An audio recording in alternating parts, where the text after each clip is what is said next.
గ్రంథం మనకి ఏమి నేర్పిస్తుంది అని అంటే ప్రాముఖ్యంగా యెహోషువ నాయకత్వంలో ఇశ్రాయేల్ ప్రజలు స్వాస్యాన్ని పొందడం, చీట్ల వలన వంతులు వచ్చాయన్నమాట అండి. వంతులు వస్తే ఆ వంతులు పంచిపెడుతున్నాడు అనమాట, యెహోషువ పంచిపెడుతున్నాడు. తర్వాత మనం ప్రాముఖ్యంగా గమనించాల్సింది ఏంటంటే 15వ అధ్యాయం 8వ వచనంలో ఆ సరిహద్దు పడమట బెన్ హిన్నోము లోయ మార్గముగా దక్షిణ దిక్కున యెబూసీయుల దేశం వరకు అనగా యెరూషలేం వరకు నెక్కెను. ఆ సరిహద్దు పడమట హిన్నోము లోయకు ఎదురుగానున్న కొండ నడుకొప్పు వరకు వ్యాపించెను. అది ఉత్తర దిక్కున రెఫాయీయుల లోయ తుదనున్నది అన్నాడు. 15వ అధ్యాయం చదువుతున్నప్పుడు యూదులకు పంచివ్వడం, అది దక్షిణం వారి సరిహద్దు అని, అక్కడ యెరూషలేము ఉన్నదని మనం చదువుతాం అన్నమాట యెహోషువ గ్రంథంలో.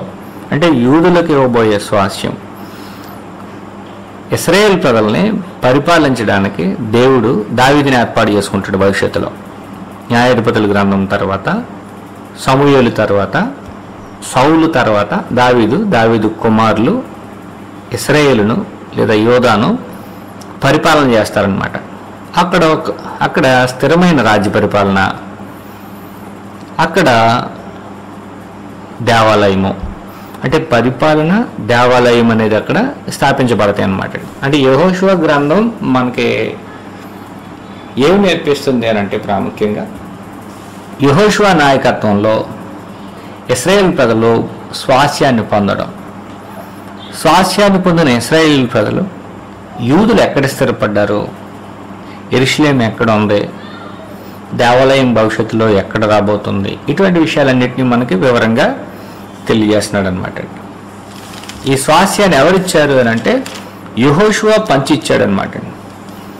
ప్రాముఖ్యమైన మరొక అంశం ఏంటంటే 18వ అధ్యాయంలో ఇశ్రాయేలీలు ఆ దేశంను స్వాధీనపరుచుకున్న తర్వాత వారందరూ సిలోహునకు కూడి వచ్చి అక్కడ ప్రత్యక్షపు గుడారం వేసిరి. సిలోహు వచ్చే వరకు, లేకపోతే సిలోహు అనే మాట మనకి మరలా ఎక్కడ కనిపిస్తుంది అని అంటే 1 సమూయేలు గ్రంథం 1వ అధ్యాయం 3వ వచనంలో కనిపిస్తుంది అనమాట. అంటే సమూయేలు గ్రంథంలో హన్నా పెనిన్నాల విషయం, లేకపోతే హన్నా పెనిన్నాల గురించి మనకు తెలుసు. అక్కడ దేవాలయం దగ్గరకు వచ్చి ప్రార్థన చేస్తూ ఉంటుంది హన్నా. అక్కడ మనం చూస్తాం అనమాట. అంటే యెహోషువ గ్రంథంలో సాక్ష్యపు గుడారాన్ని స్థిరపరిచిన తర్వాత సిలోహులో అక్కడికి వస్తూ ఉండేవారు. ఆ తర్వాత సిలోహు నుంచి మార్చివేయబడింది దావీదు కాలంలో. ఈ గుడారం లేదా ఈ దేవాలయం ఎక్కడికి వచ్చింది అని అంటే యెరూషలేముకు తరలించబడింది అనమాట. అంటే నెమ్మదిగా కొత్త నిబంధనలో ఉన్న సంఘం ఎక్కడ ప్రారంభించబడాలి, యేసుక్రీస్తు ప్రభు ఎక్కడ సిలువేయబడాలి, యేసుక్రీస్తు ప్రభు ఎక్కడ సంఘాన్ని స్థాపించాలి, వీటన్నిటినీ మనకి యెహోషువ గ్రంథం చూపిస్తుంది అనమాట. మన యెహోషువ గ్రంథం చదువుతున్నప్పుడు ముందుగానే అనుకున్నాం, దేవుని ప్రణాళికను అనుసరించి మనం యెహోషువ గ్రంథాన్ని చదవాలి అని. దేవుని ప్రణాళిక ఏమిటంటే శాశ్వతమైన పరిపాలన, శాశ్వతమైన దేవాలయం లేకపోతే సంఘం. యేసుక్రీస్తునందు దేవుడు నిర్మించడమే దేవుని యొక్క శాశ్వతమైన లేకపోతే అనాది ప్రణాళిక అని మనం క్రొత్త నిబంధనలో చూస్తాం. వీటికి సంబంధించిన వివరాలు మనకు ఎక్కడ కనిపిస్తాయి అని అంటే యెహోషువ గ్రంథంలో కనిపిస్తాయి. దేవుడు అబ్రహాముకి ఎందుకు వాగ్దానం చేశాడు అని అంటే ఇశ్రాయేల్ ప్రజలని ఐగుప్తు నుండి తీసుకొచ్చిన తర్వాత వారిని పాలుతేళ్లు ప్రవహించే దేశంలోనికి లేకపోతే కానానులోనికి ప్రవేశపెట్టిన తర్వాత అక్కడ యూదులకు ఒక భూభాగాన్ని పంచిపెట్టాడు. అక్కడ యెరూషలేం ఉంది ఆ యూదుల భూభాగంలో. అలాగే 18వ అధ్యాయంలో చూస్తే ప్రత్యక్షపు గుడారము సిలోహులో స్థిరపరచబడింది, లేకపోతే అక్కడ సిలోహులో వేశారు. ప్రత్యక్షపు గుడారం వేసిరి అని ఉంది. ఆ తర్వాత సిలోహులోని ప్రత్యక్షపు గుడారము దావీదు కాలంలో యెరూషలేముకు మార్చబడింది. మన యెషయా గ్రంథం 2వ అధ్యాయం 2వ వచనం నుండి మనం చదువుతుంటే యెరూషలేములో నుండి యెహోవా వాక్కు, సియోనులో నుండి ధర్మశాస్త్రం అంటాడు. అంటే క్రొత్త నిబంధన ఎక్కడ చేయబోతున్నారు అని అంటే యెరూషలేములో క్రొత్త నిబంధన చేయబోతున్నారు. సియోనులో నుండి ధర్మశాస్త్రం, అక్కడ నుండి నూతన నిబంధన ప్రకటింపబడుతుంది అన్నాడు. మనం అపోస్తలుల కార్యాల గ్రంథంలో పేతురు నూతన నిబంధన సంబంధమైన విషయాలు సువార్తను అందించడం మనం చూస్తాం. కాబట్టి మనకి క్రొత్త నిబంధనకు సంబంధించిన విషయాలు, వాటికి సంబంధించిన ఆధారాలు ఎక్కడ కనబడుతున్నాయనంటే యెహోషువ గ్రంథంలో కనబడుతున్నాయి అన్నమాట. ఇప్పటి వరకు వారు అరణ్యంలో ప్రయాణం చేస్తూ వచ్చారు. విమోచింపబడిన ప్రజలు అరణ్యంలో ప్రయాణం చేస్తూ పాలుతేల ప్రపంచ దేశంలోనికి వచ్చారు.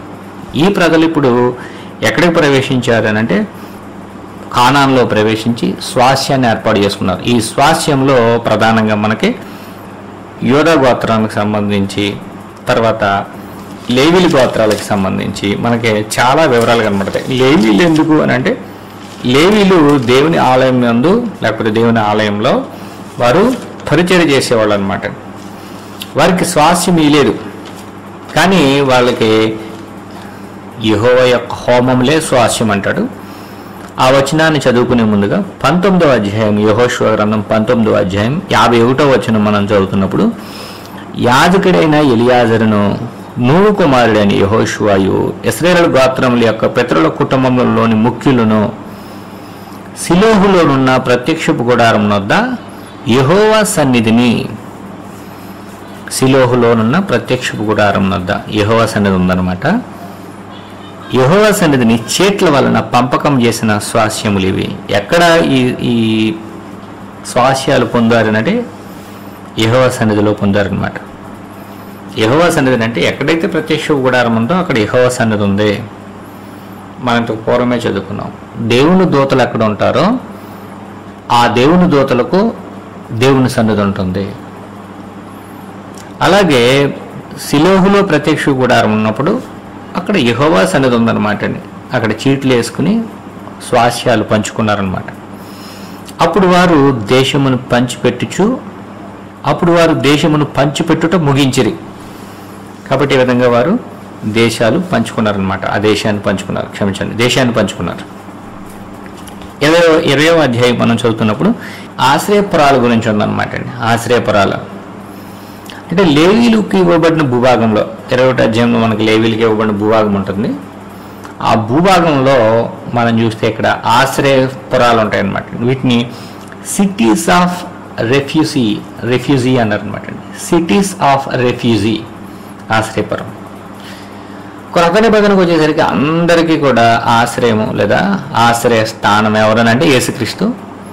పాత నిబంధనలో ఎవరైనా పొరపాటున నేరం చేస్తే, అది ఎంత పెద్ద నేరమైనా పొరపాటున జరిగిపోతే అవతల వ్యక్తి వచ్చి పగ తీర్చుకుంటాడేమో, లేకపోతే అవతల వ్యక్తి వచ్చి ప్రతీకారం చేస్తాడేమో అనే భయంతో ఉన్నప్పుడు ఏం చేస్తారంటే ఆశ్రయపురాల్లోనికి పారిపోతారనమాట. ఆశ్రయపురాల్లోనికి వెళ్ళిపోయి అక్కడ దాక్కుని తమ ప్రాణాన్ని కాపాడుకుంటారు. లేవీలు తమ వాదనలు విని వీడు తప్పు చేశాడని, తప్పు చేయలేదని నిర్ధారణ చేసి, తప్పు చేస్తే శిక్ష వేస్తారు, పనిష్మెంట్ ఇస్తారు, లేదా దానికి సంబంధించిన రుసుము చెల్లించి విడిచిపెడతారనమాట. వీటిని ఆశ్రయపురాలు అంటారు. మన కాలంలోకి వస్తే ఇవి కోర్టులు కానీ పోలీస్ స్టేషన్లు కానీ ఈ ఆశ్రయపురాలుగా ఉంటాయన్నమాట. ఎవరైనా హత్య చేశారు, లేకపోతే అనుకోకుండా యాక్సిడెంట్ అయింది, లేకపోతే అనుకోకుండా సెల్ఫ్ డిఫెన్స్లో ఎవరైనా హత్య చేశారనుకుందాం. హత్య చేసినప్పుడు లేకపోతే హత్యలో ఇన్వాల్వ్ అయినప్పుడు వాళ్ళు పోలీస్ స్టేషన్కి వెళ్ళి వాళ్ళు అక్కడ లొంగిపోయినా లేకపోతే కోర్టుకి వెళ్ళి లొంగిపోయినా ఏం జరుగుతుంది అని అంటే వారి యొక్క ప్రాణాన్ని వాళ్ళు కాపాడుకుంటారనమాట. కాబట్టి మనం గ్రంథం చదువుతున్నప్పుడు ఆశ్రయపురాలు అనేవి మనకి కనిపిస్తాయి అనమాట. ఆశ్రయపురాలు, ఈ ఆశ్రయపురాలు అనేవి మనిషి యొక్క ప్రాణాన్ని కాపాడడానికి, మనిషి యొక్క జీవితాన్ని అక్కడతో తప్పు చేసినప్పుడు అక్కడతో ముగిసిపోకుండా క్షమాపేక్ష పొందిన తర్వాత వారి యొక్క జీవితం మరలా కొనసాగించడానికి ఉపయోగపడతాయి అన్నమాట. కాబట్టి యెహోషువ గ్రంథంలో మనం ఇటువంటి వివరాలు మనం చూస్తాం అన్నమాట. అయితే ఇప్పుడు యెహోషువ గ్రంథంలో మనము 10 అధ్యాయాలు పూర్తి చేసుకున్నాం. ఈరోజు మిగిలిన అధ్యాయాలన్నింటినీ మనం పూర్తి చేసుకుందాం. చివరిగా మనము ఇంకొక తరగతిలో యెహోషువ గ్రంథాన్ని పూర్తిగా మనము ముగించుకుందాం. ఇవన్నీ పంచిచ్చేసిన తర్వాత యెహోషువ ముగింపు మాటలు లేకపోతే ప్రసంగం చేస్తాడనమాట అండి. అవి చాలా ప్రాముఖ్యమైనవి. ఆ మాటలు మనం వచ్చే తరగతిలో మనం చూద్దాం, వచ్చే ఆన్లైన్లో మనం నేర్చుకుందాం.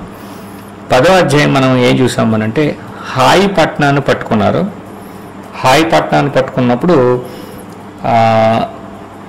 గిబియోనీలు వచ్చి వీళ్ళని శరణు వేడగానే ఆ చుట్టుప్రక్కల ఉన్న వారందరూ గిబియోనీల మీదకి యుద్ధానికి వచ్చారు. యుద్ధానికి వస్తే గిబియోనీల తరపున దేవుడు ఇశ్రాయేలుని పోరాడమంటే వారు పోరాడారు. గిబియోనీలు మా మీదకి యుద్ధానికి వస్తున్నారు, దయచేసి మమ్మల్ని కాపాడండి అంటే ఇశ్రాయేలీలు తమతో సంధి చేసుకున్న, మోసం చేశారు కానీ సంధి చేసుకున్నారు కాబట్టి తమతో సంధి చేసుకున్న ప్రజల పక్షంగా యుద్ధం చేసి వాళ్ళ యొక్క ప్రాణాలను కాపాడారు. అటువంటి సమయంలో ఇశ్రాయేల్ని కాపాడారండి. ఇశ్రాయేల్ని కాపాడిన తర్వాత మరలా మరికొన్ని యుద్ధాలు చేయాల్సి వచ్చింది 11వ అధ్యాయం 12వ అధ్యాయంలో.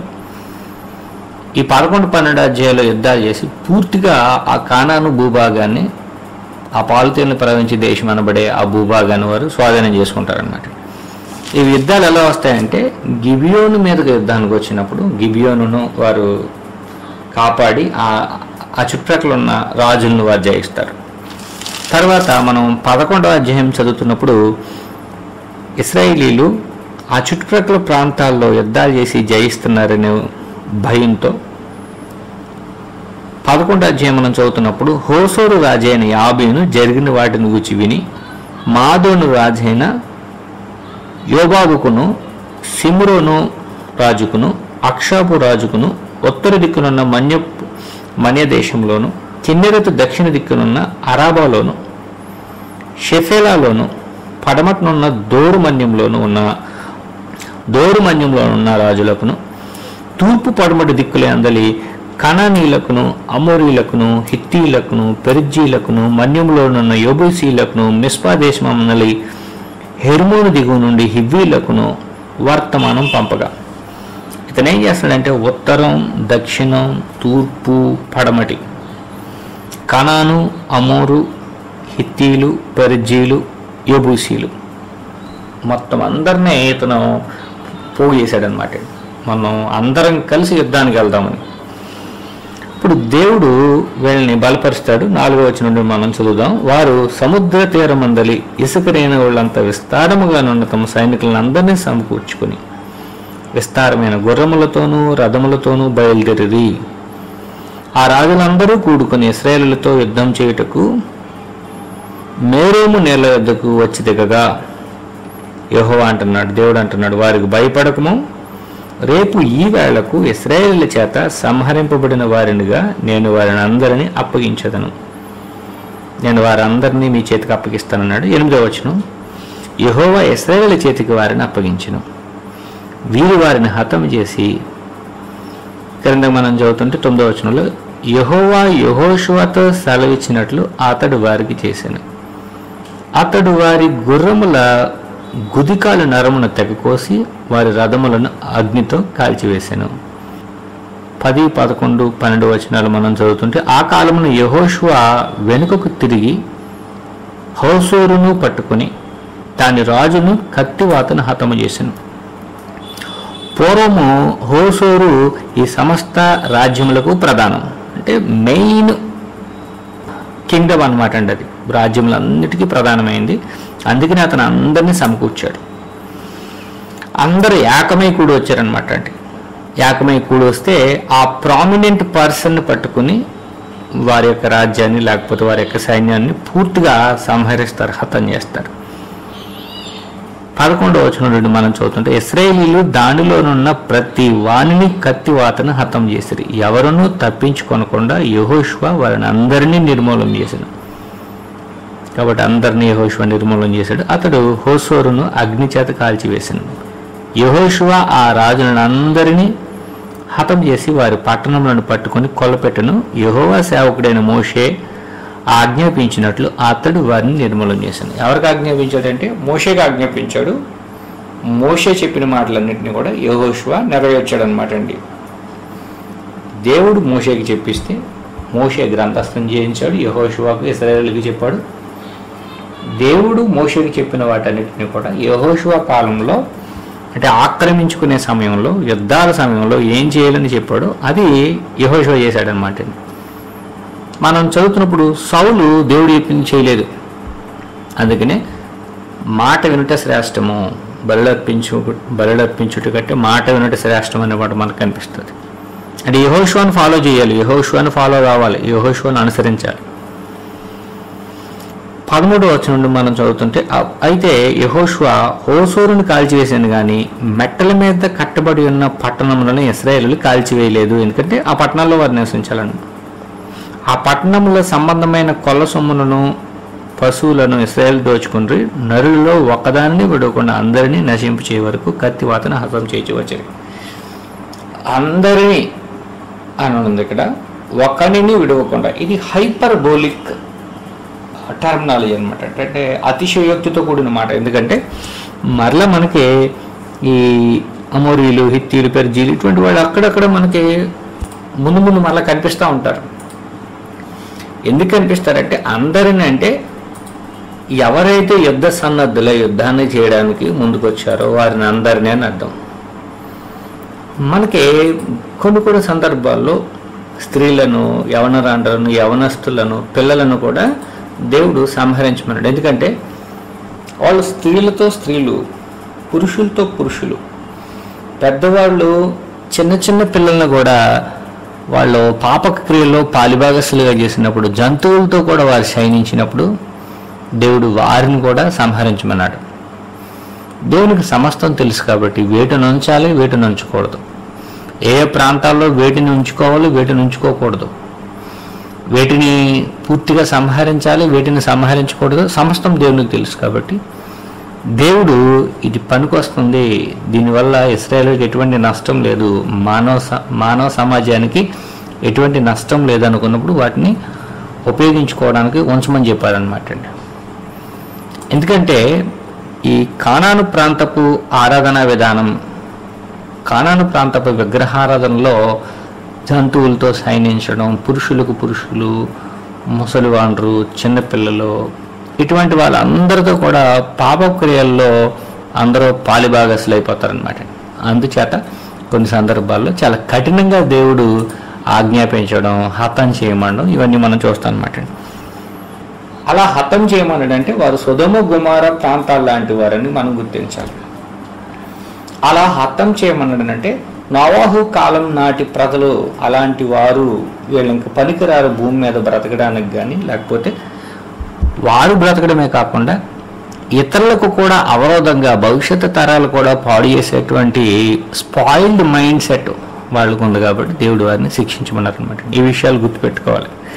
దేవుడు ఎంత క్రూరంగా వ్యవహరిస్తున్నాడు ఏంటి అనుకోని దయచేసి మనం దేవుణ్ణి అపార్థం చేసుకోకూడదు. కాబట్టి ఎవరిని విడిచిపెట్టలేదని అంటే యుద్ధ సన్నద్ధులైన వారిని ఎవరిని విడిచిపెట్టలేదు అని అర్థం. ఎందుకంటే మరలా తర్వాత ముందు ఈ జాతులు మనకు కనిపిస్తాయండి. న్యాయాధిపతుల గ్రంథంలో మరలా యెబూసీలు కనిపిస్తారు మనకి మొదటి అధ్యాయంలో. 11వ అధ్యాయం 15వ వచనం మనం చదువుతున్నప్పుడు 11:15లో యెహోవా తన సేవకుడైన మోషేకు ఆజ్ఞాపించినట్లు మోషే యెహోషువకు ఆజ్ఞాపించను, యెహోషువ అలాగే చేశాను. మోషే యెహోషువకు ఆజ్ఞాపించాడు, అలాగే యేసుక్రీస్తు తన శిష్యులకు ఆజ్ఞాపిస్తాడు, శిష్యులు అలాగే చేస్తారనమాట. అంటే దేవుడు మోషేకు, మోషే యెహోషువకు, దేవుడు యేసుక్రీస్తుకు, యేసుక్రీస్తు తన శిష్యులకు ఆజ్ఞాపిస్తాడనమాట. వాళ్ళు అలాగే చేయాలి. అందుకని అపోస్తుల బోధ యందును అనే మాట మనకు కనిపిస్తుంది అనమాట. అంటే మోషే బోధ, లేకపోతే మోషే ఇచ్చిన ధర్మశాస్త్ర ప్రకారంగా, మోషే ఇచ్చిన ఇన్స్ట్రక్షన్స్ ప్రకారంగా, సూచనల ప్రకారంగా యెహోషువ నడుచుకోవాలి. అలాగే యేసుక్రీస్తు యొక్క సూచనల ప్రకారంగా, బోధల ప్రకారంగా ఆదిమ అపోస్తులు, సంఘము, ఈనాటి మనం కూడా నడుచుకోవాలన్నమాట. యెహోవా మోషేకు ఆజ్ఞాపించిన వాటిలో ఒకటియు అతడు చేయక విడవలేదు. ఈ విధంగా అన్నిటినీ చేసుకుంటూ వచ్చాడనమాట. 18-19 వచనాలు మనం చదువుతున్నప్పుడు బహుదినములు యెహోషువ ఆ రాజులందరితో యుద్ధం చేశాను. ఈ యుద్ధాలన్నీ కూడా ఒక రోజులో జరిగినవి, చాలా కాలం యుద్ధాలు చేస్తూనే ఉన్నాడు అనమాట. గిబియోను నివాసులైన హివీలు గాక ఇశ్రాయేలుతో సంధి చేసిన పట్టణము మరి ఏదీ లేదు. ఒకవేళ సంధి చేస్తే వారిని కూడా క్షమించుండే అవకాశం ఉందన్నమాట. దేవుడు రక్తదాహం గలవాడు కాదు. అందరినీ నశింప చేయడానికి, అందరినీ శిక్షించడానికి, అందరినీ హతం చేయడానికి, అందరినీ నిర్మూలన చేయడానికి. దేవుడు నిర్మూలన చేశాడంటే వారు సంధి చేసుకోవడానికి ఏమాత్రం ఇష్టపడలేదు. గిబియోనీలు సంధి చేసుకున్నారు కాబట్టి గిబియోనీలు వీరికి దాసులుగా, దేవాలయంలో కట్టెలు నరికేవారుగా, దేవాలయంలో నీటిని చేరేవారుగా ఒక శ్రేష్టమైన పనిని వారు పొందుకున్నారు. దేవుని పరిచర్యలో పాలిభాగస్సులయ్యారు, దేవుని పనిలో పాలిభాగస్సులయ్యారు వాడు. మిగిలిన వారు ఎవరో కూడా సంధి చేసుకోలేదు కాబట్టి దేవుడికి, దేవుని ప్రజలకి మాకు ఎటువంటి సంబంధం లేదు, అవసరం లేదు మాకు, వారి నీతి మాకు అవసరం లేదు, వారి మంచి జీవన విధానం మాకు అవసరం లేదు. ఇశ్రాయేలు దేవుడని యెహోవా ఆరాధ్య దైవం అయితే మేము ఆరాధించాం. ఎందుకంటే ఆయన ఇది తినొద్దు, అది తినొద్దు, ఇటువంటి సంబంధాలు కలుపుకోండి, ఇటువంటి సంబంధాలు వద్దు, మానవ సంబంధాల్లో జాగ్రత్తగా ఉండండి అని అన్నింటికీ నిబంధనలే, అన్నింటికీ క్రమశిక్షణే, అన్నింటికీ అడ్డుకట్టేసేస్తాడు దేవుడు. మేము వెచ్చలవిడిగా బ్రతకాలనుకుంటున్నారనమాట. ఎవరైతే వెచ్చలవిడిగా బ్రతకాలనుకుంటారో వారు సంధి చేసుకోరు. కానీ గిబియోనీలు సంధి చేసుకున్నారనమాట. అందుకని ఆ పట్టణం, ఆ ప్రజలు కాపాడబడ్డారు, నిర్మూలన చేయబడలేదు వాళ్ళు. 23వ వచనం 11వ అధ్యాయం మనం చదువుతున్నప్పుడు యెహోవా మోషేతో చెప్పినట్లు యెహోషువ దేశం అంతటినీ పట్టుకొను.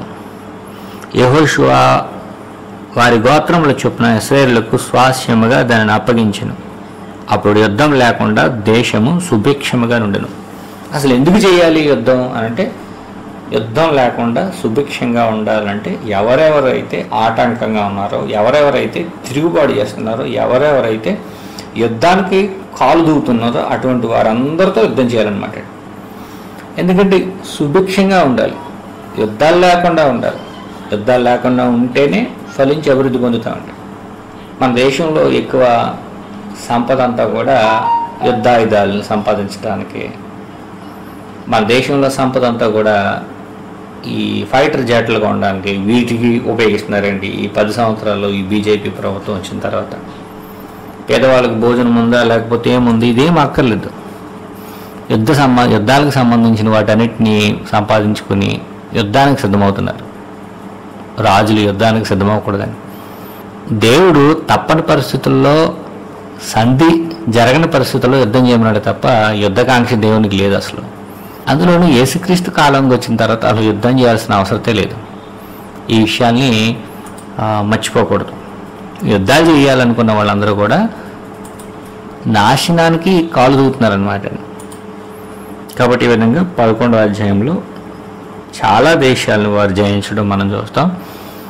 12వ అధ్యాయంలో ఆ రాజుల యొక్క లిస్ట్, ఇశ్రాయేలు యొర్దానుకు తూర్పుగా అద్దరనున్న అర్నోను లోయ మొదలుకొని హెర్మోను కొండ వరకు తూర్పు నందలు మైదానమంతట్లో హతము చేసి వారి దేశంలో స్వాధీనపరుచుకున్న రాజులు ఎవరనగా, హతము చేసి వారి దేశంలో స్వాధీనపరుచుకున్న రాజులు, ఆ రాజులు ఎవరంటే అని వివరంగా చెప్తున్నాడు అనమాట అండి. అమోరీల రాజుని సీహోను 2వ వచనంలో హెష్బోన్లో నివసించినప్పుడు, తూర్పు దిక్కునున్న కిన్నెరెతు సముద్రం వరకు, ఉప్పు సముద్రం వరకు, ఇలాగా 3వ వచనంలో బాషాన్ రాజైన ఓగు, అక్కడ మోషే పంచి ఇచ్చిన, మోషే రూబోనీలకు, గాదీలకు, మనసే అర్ధగోత్రపు వారికి స్వాస్యంగా దాన్ని ఇవ్వడం 12వ అధ్యాయము 4వ వచనంలో. యొర్దాను అవతల యువతల, ఇలాగ మనము ఎవరెవరిని, వారి పేర్లు ఏంటని వివరంగా చెప్పుకుంటూ వచ్చాడండి. 9వ అధ్యాయం 24వ వచనం మనం చదువుతున్నప్పుడు 31 మంది రాజుల్ని యెహోషువ జయించడం మనం చూస్తాం. 24వ వచనంలో ఈ విషయం మనకి స్పష్టంగా కనిపిస్తుంది. 24వ వచనం, ఆ రాజులందరి సంఖ్య 31. ఆ రాజులందరి సంఖ్య ఎంత అంటే 31 మంది రాజుల్ని యెహోషువ జయించాడు అనమాట. చాలా కాలం యుద్ధాలు చేశాడు. యుద్ధాలు చేసి ఆయన విజయాలు పొంది ప్రజల్ని తన పక్షంగా నిలబెట్టాడు అనమాట. ప్రజలను దేవుని పక్షంగా నిలబెట్టాడు. ప్రజలకి భూభాగాన్ని పంచి ఇచ్చాడనమాట యెహోషువ. తర్వాత 13వ అధ్యాయం 1 నుండి 24వ అధ్యాయం చివరి వరకు కూడా కానానును విభజించడం, లేకపోతే వాగ్దాన దేశమును పంచుకోవడం అనమాట. యార్దాన్ అద్దరి విభజన, యార్దాన్ ఎద్దరి అంటే యార్దాన్ అవతల యువతల కానాను విభజన మనకి 13వ అధ్యాయంలో కనిపిస్తుంది అనమాట. 13వ అధ్యాయంలో 14వ వచనం మనం చదువుతున్నప్పుడు 13వ అధ్యాయం 14వ వచనంలో లేవి గోత్రమునకు అతడు స్వాస్యం ఇయ్యలేదు. ఇశ్రాయేలు దేవుడైన యెహోవా వారితో సెలవిచ్చినట్లు ఆయనకు అర్పింపబడు హోమములే వారికి స్వాస్యము. దేవుడైన యెహోవా వారితో సెలవిచ్చాడనమాట. మనకి లేవ్యాకాండంలోను, సంఖ్యాకాండంలోను, నిర్గమాకాండంలోనూ కూడా ఈ విషయాలు వివరంగా ఉంటాయి. యెహోవా వారితో సెలవిచ్చారు ముందుగానే. ఆయనకు అర్పింపబడు హోమములే వారికి స్వాస్యం. ఏవైతే బలులు, హోమాలు, నైవేద్యాలు వీటిని తీసుకొస్తారో అవి లేవీలకు స్వాస్యం అనమాట. కాబట్టి 15వ వచనంలో మోషే రూబేనీయులకు 15వ వచనంలో మోషే రూబేనీయులకు స్వాస్యాన్ని ఇవ్వడం, 24వ వచనంలో మోషే గాదు గోత్రానికి స్వాస్యం ఇవ్వడం, 29వ వచనంలో మోషే మనస్సే అర్ధగోత్రానికి స్వాస్యం ఇవ్వడం, 14వ అధ్యాయం 1వ వచనంలో ఇశ్రాయేలు కానాను దేశమును పొందిన స్వాస్యములు ఇవి. ఎలా ఇచ్చాడు అని అంటే, మోషే ద్వారా యెహోవా ఆజ్ఞాపించినట్లు యాజకుడైన ఎలియాజరును, నూను కుమారుడైన యెహోషువ ఇశ్రాయేలు గోత్రముల యొక్క పితరుల కుటుంబముల ప్రధానులను చీట్లు వేసి 9 గోత్రముల వారికి, అర్ధగోత్రపు వారికి స్వాస్యములను పంచిపెట్టారు. అంటే 2.5 గోత్రాలేమో యోర్దాను అవతల, రూబేనీలు, గాదీలు, మనసే అర్ధగోత్రం. మిగిలిన మనసే అర్ధగోత్రము, అలాగే మిగిలిన 9 గోత్రాల వారికి కూడా యోర్దాను యువతల ఎలియాజరు, యెహోషువ దేవుని సముఖమందు వారిని కూర్చొని పెట్టి చీట్లు వేసి ఆయా గోత్రాల వారికి పనిచేస్తున్నారనమాట. ఇది ముందుగా ఎవరి గురించి చెప్తాడనంటే 6వ వచనంలో యోధా గోత్రాన్ని గురించి చెప్తాడు. 5 నుండి చదువుదాం. యెహోవా మోషేకు ఆజ్ఞాపించినట్టు యెహోవా మోషేకు ఆజ్ఞాపించినట్టు ఇశ్రాయేలీయులు చేసి దేశమును పంచుకుంటారు. ఇశ్రాయేలు చేశారట మోషేకు ఆజ్ఞాపించినట్లు దేశాన్ని పంచుకున్నారనమాట. యోధా వంశస్థుల గురించి మాట్లాడుతున్నాడు ముందు. ఇక్కడ కాలేబు అడుగుతాడనమాట. కాలేబు అడుగుతాడు, నేను 40 ఏండ్ల వాడిను, ఎవరికి భయపడక నేను చూచినట్టే అతనికి వర్తమానం తెచ్చి తిని 45 ఏండ్లలో వర్తమానం తీసుకొచ్చాను. ఇప్పుడు నాకు సుమారుగా 80 ఏండ్లు.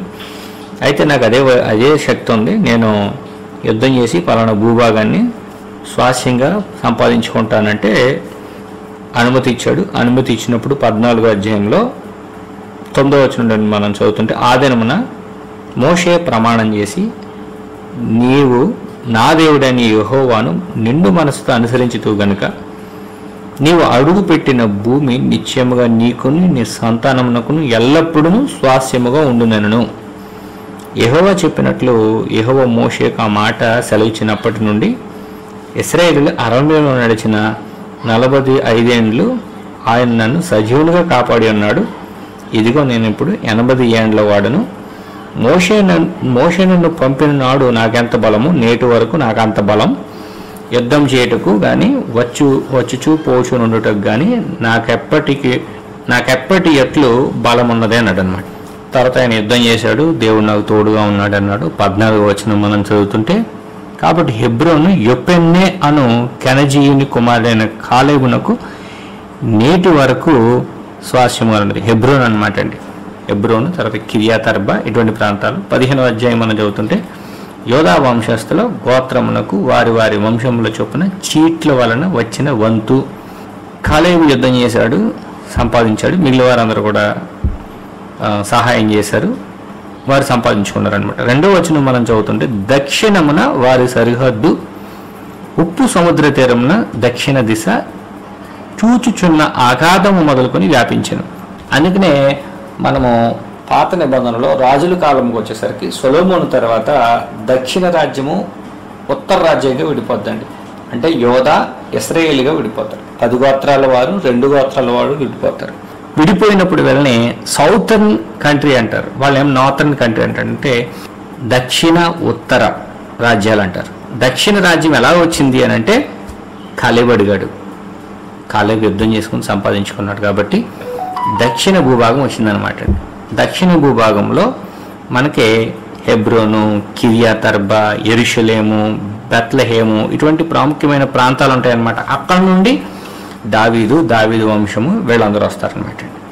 ఇక్కడ ఇంకా ప్రాముఖ్యమైన విషయాలు మనం చదివినట్లయితే 17వ అధ్యాయంలో 13 నుండి చూస్తే, యెహోషువకు ఇచ్చిన ఆజ్ఞ చొప్పున యోధా వంశస్థుల మధ్యను యోపెన్ను కుమారుడైన కాలేబునకు ఒక వంతును, అనగా అనాకీల వంశకర్త అయిన అర్బ యొక్క పట్టణం ఇచ్చాను, అది హెబ్రోను. అక్కడ నుండి కాలేబు అనాకు యొక్క 3 కుమారులైన వీళ్ళందరినీ చెప్పుకుంటూ వస్తాడు. 17వ వచనం చదువుతుంటే, కాలేబు కుమారుడును కనజ కుమారుడైన ఒత్నీయేలు దాన్ని పట్టుకున్నాడు. ఒత్నీయేలు ఎవరనంటే మొట్టమొదటి న్యాయాధిపతి. అంటే యెహోషువ గ్రంథం నుండి మనకి రూట్స్ లేకపోతే మూలాలు ఎక్కడ చూపిస్తున్నాయంటే న్యాయాధిపతుల గ్రంథం దగ్గరికి తీసుకెళ్తున్నాయి అనమాట. ఒత్నీయేలు దాన్ని పట్టుకున్నాడు గనుక అతడు తన కుమార్తె అయిన అక్సానును అతనికిచ్చి పెళ్లి చేశాను. మరియు ఆమె తన పెనిమిటి ఇంటికి వచ్చినప్పుడు తన తండ్రిని ఒక పొలం అడుగుమని అతన్ని ప్రేరేపిస్తే వాళ్ళు ఏం చేశారనంటే ఇంకా మెరక మడుగులు, పల్లపు మడుగులు కూడా వారు పొందారనమాట. 32 వచనాల్లో ఈ విషయాలన్నీ మనకి వివరంగా ఉంటాయన్నమాట అండి. దక్షిణ దిక్కున ఈ ప్రాంతాన్ని అంతటిని వీరు పొందారని. తర్వాత 16వ అధ్యాయంలో యోసేపు, ఎఫ్రాయిము, అంటే యోసేపు పుత్రులు ఎఫ్రాయిము, 17వ అధ్యాయంలో మనస్సే. ఇలాగ మనము ప్రతి వంశము వారికి ఇవ్వబడిన భూభాగాలు వీటన్నిటినీ మనం చూస్తాం అనమాట అండి. 2వ వంతు, 3వ వంతు, 4వ వంతు, 5వ వంతు, 6వ వంతు అని మనకేం 19వ అధ్యాయంలో కనిపిస్తుంది అనమాట. ఆ తర్వాత మనకి ప్రాముఖ్యంగా కనిపించేది ఏంటంటే ఆశ్రయపురాలు. ఆశ్రయపురాల తర్వాత మనకి 20వ అధ్యాయం చిన్నది ఆశ్రయపురాలు. తర్వాత మనకి 21వ అధ్యాయంలో లేవీల పితరుల కుటుంబముల ప్రధానులు కనాను దేశమందలి సిలోహులో యాజకుడైన ఎలియాజరు నద్దకును, నూను కుమారుడైన యెహోషువ నద్దకును, ఇశ్రాయేలు గోత్రముల యొక్క పితరుల కుటుంబముల ప్రధానుల వద్దకును వచ్చి, మేము నివసించుటకు పురములను మా పశువులకు పొలములను ఇవ్వాలని యెహోవా మోషే ద్వారా ఆజ్ఞాపించిననగా, ఇశ్రాయేలీయులు యెహోవా మాట చొప్పున తమ స్వాస్యములలో ఆ పట్టణములను వాటి పొలములను లేవీలకు ఇచ్చిరి. ఈ 48 సిటీలు అనమాట అండి లేవీలకు ఇవ్వబడిన, అంటే యాజకులకు, లేవీలకు వీళ్ళందరికీ ఇవ్వబడినవి. వాటి పక్కనే ఆశ్రయపురాలు అన్నీ కలిపి 48 పట్టణాలు అనమాట. 41వ వచనం చదువుదామండి. 41వ వచనం 21వ అధ్యాయం. ఇశ్రాయేలు స్వాస్యంలో వాటి పల్లెలు గాక లేవీల పట్టణములన్నీ 48. ఆ పట్టణములన్నిటికీ పొలములుండెను, ఆ పట్టణములన్నీ అట్లే ఉండెను. అన్నిటికీ పొలాలు ఉన్నాయన్నమాట అండి. 44వ వచనం మనం చదువుతుంటే చివరి భాగం చదివేస్తున్నాను, సమయం తక్కువ ఉంది కాబట్టి. యెహోవా ఇశ్రాయేలుకు సెలవిచ్చిన మాటలన్నిటిలో ఏదీ తప్పి ఉండలేదు, అంతయు నెరవేరును. అంటే దేవుడు తాను చెప్పిన మాటలు, వాగ్దానాలు అన్నీ నెరవేరాయి అన్నమాట అండి. యెహోవా ఇశ్రాయేలుకు సెలవిచ్చిన మాటలు అన్నిటిలో ఏదీ తప్పి ఉండలేదు, అంతయు నెరవేరును. అంతా దేవుడు నెరవేర్చుకుని ఏదైతే ఇస్తారని వాగ్దానం చేశాడో వాటన్నిటిని కూడా యెహోషువ గ్రంథంలో ఇవ్వడం మనం ప్రధానంగా చూస్తాం అన్నమాట. ఈరోజు మనకు కొంచెం థియరీ పార్ట్లా ఉంటుంది, కానీ మనం యెహోషువ గ్రంథాన్ని పూర్తి చేసుకుంటాం. అందుకనే ఇలాగా త్వరగా ప్రాముఖ్యమైన హైలైట్స్ అన్నింటినీ చెప్పడం జరిగింది. ఈరోజు మనం ఏం నేర్చుకున్నామనంటే యెరికో ప్రాంతాన్ని స్వాధీనం చేసుకున్నారు. మొట్టమొదట 5 అధ్యాయాలు ఈ విషయం మనం చూస్తాం. 6వ అధ్యాయం నుండి 12వ అధ్యాయం వరకు యుద్ధాలు, విజయాలు ఇవన్నీ మనం 6వ అధ్యాయము నుండి 12వ అధ్యాయం చివరి వరకు మనం చూస్తాం. తర్వాత యెహోషువ వయసు మీరిపోతుంది. అప్పుడు ఏం చేశాడంటే యెహోషువ యుద్ధాలు చేస్తూనే ఉన్నాడు తన జీవితం అంతా. అలాగే చనిపోతే వీళ్ళు భూభాగాల కొరకు కొట్టుకునే అవకాశం ఉంది, లేకపోతే ఎవరికి నచ్చినట్లుగా వారు వ్యవహరించే అవకాశం ఉంది. కాబట్టి యెహోషువ వారి యొక్క సెంట్రల్ లీడర్గా, అందరికీ ఉన్న ఏకైక ఐక్య నాయకుడిగా అతను ఏం చేశాడంటే అందరికీ భూమిని పంచిపెట్టించాడు అనమాట. లేవీలకు స్వాస్యమే లేదు, హోమంలో వారి స్వాస్య బాగు అని 13-14 చెప్పిన తర్వాత యోధా వారికి మొట్టమొదటి 15వ అధ్యాయంలో ప్రారంభించి 21వ అధ్యాయంలో లేవీలు వరకు కూడా ఆశ్రయపురాలు 21-22 అధ్యాయులు ఆశ్రయపురాలతో సహా అన్నింటినీ అందరికీ పంచి ఇచ్చాడు. వారు ఎవరెవరిని ఓడించారు, వారు యుద్ధాలు చేయని పరిస్థితులు ఏంటి, వారు యుద్ధాలు చేయకుండా కూడా మనుషులతో ఎవరితోటైనా సంధి చేసుకున్నారా, అన్ని విషయాలు మనకు వివరంగా ఉన్నాయి. ప్రాముఖ్యంగా యుద్ధాలు లేకుండా సుభిక్షంగా ఉండడం కొరకు దేవుడు ఆనాటి ప్రజలని అందరినీ కూడా నిర్మూలన చేయాల్సి వచ్చిందనమాట. ఎందుకంటే వారు గిబియోని ఇలాగా సంధి చేసుకునే ప్రజలు కాదు, గిబియోనీయుల్లాగా సమాధానంగా వీరితో పాటు బ్రతకాలనుకునే ప్రజలు కాదు. ఇశ్రాయేలు మంచివాళ్ళు, దేవుని ధర్మం తెలిసిన వాళ్ళు, అటువంటి వాళ్ళ నుండి మంచి జీవిత పాఠాలు, మంచి కుటుంబ నియమాలు, సామాజిక నియమాలు, సామాజిక నీతి, కుటుంబ నీతి, వీటన్నిటినీ తెలుసుకుందాం, నేర్చుకుందాం అనేటువంటి ప్రజలు కాదు. ఆ కారణం చేత ఆ ప్రాంతంలో ఉన్న వాళ్ళందరూ వీళ్ళ మీదకి యుద్ధానికి కాలుదవుగా వీళ్ళ యుద్ధం చేసి వారందరినీ సంహరించాల్సి వచ్చింది. యుద్ధం లేకుండా సుభిక్షంగా ఆ ప్రాంతాన్ని చేసి యెహోషువ అందరికీ పంచి ఇచ్చిన తర్వాత ఆయన చివరిగా ముగింపు మాటలు ప్రసంగాలు చేసి ఆయన చనిపోతాడు అన్నమాట. ఈరోజు మనము యెరూషలేముని గురించి, తర్వాత యూదుల గురించి, లేవీల గురించి ప్రాముఖ్యంగా తెలుసుకున్నాం. యెరూషలేములో యేసు ప్రభు సిలువేయబడాలి, యెరూషలేములో సంఘం స్థాపించబడాలి. యూదులు, లేవీలు అనేవాళ్ళు ఒకరేమో దేవాలయంలోను, ఒకరేమో సింహాసనం మీద వారి యొక్క పరిచర్యలు జరిగిస్తూ ఉండాలి. ఆ రెండింటినీ యేసు ప్రభు వచ్చినప్పుడు కలిపి మెల్కీషెదెకు క్రమంలో రాజుగా, యాజకుడిగా ఆయన పరిచర్యను దేవుడు అప్పగించిన ఆయన పని జరిగిస్తారు. అంతటితో బైబిల్ పాత నిబంధన, క్రొత్త నిబంధన ముగిసి ఈరోజు వీటి యొక్క సంకలనమే మన చేతిలో పరిశుద్ధ గ్రంథంగా ఉంది. మనకి పాత నిబంధన విషయాలు, క్రొత్త నిబంధన విషయాలు కూడా రావడం ద్వారా మనం అనేకమైన విషయాల్ని, అనేకమైన ప్రశ్నలకు సంబంధించి అనేకమైన వివరాలు మనం నేర్చుకోవడం ద్వారా మనం యేసు ప్రభు యొక్క బోధలు చదువుతున్నప్పుడు ఒక ఉపమానం ఉంటుందండి. ఆ ఉపమానంలో మనకేం కనిపిస్తుందంటే, శాస్త్రి ఏం చేస్తాడంటే క్రొత్త తిత్తులు పాత తిత్తులు అంటాడు. అంటే ఒక శాస్త్రికి ఏం చేయాలంటే క్రొత్తది పాతది కూడా పూర్తిగా తెలియాలన్నమాట. పూర్తిగా తెలియాలంటే పాత నిబంధన, క్రొత్త నిబంధన కూడా పూర్తిగా తెలియాలి. తెలిసి దాని ప్రకారంగా పాత నిబంధనలోను, క్రొత్త నిబంధనలోను నీతి బోధలు మనం తెలుసుకుని క్రొత్త నిబంధన సంబంధమైన రక్షణలో మనం కొనసాగుతూ దేవుని కృపలో కొనసాగాలని యెహోషువ గ్రంథం అనేది భూమిని ఇశ్రాయేలులకు స్వాస్థ్యంగా ఇవ్వడానికి సంబంధించి, ఆ భూమిని ఇవ్వడం ద్వారా అక్కడి నుండి, లేకపోతే ఆ ప్రాంతం నుండి రాబోతున్న లోకరక్షకుడు, ఆ ప్రాంతం నుండి రాబోతున్న విమోచకుడు గురించి మనకి ముందు మనకు వివరాలు తెలుస్తూ ఉంటాయి.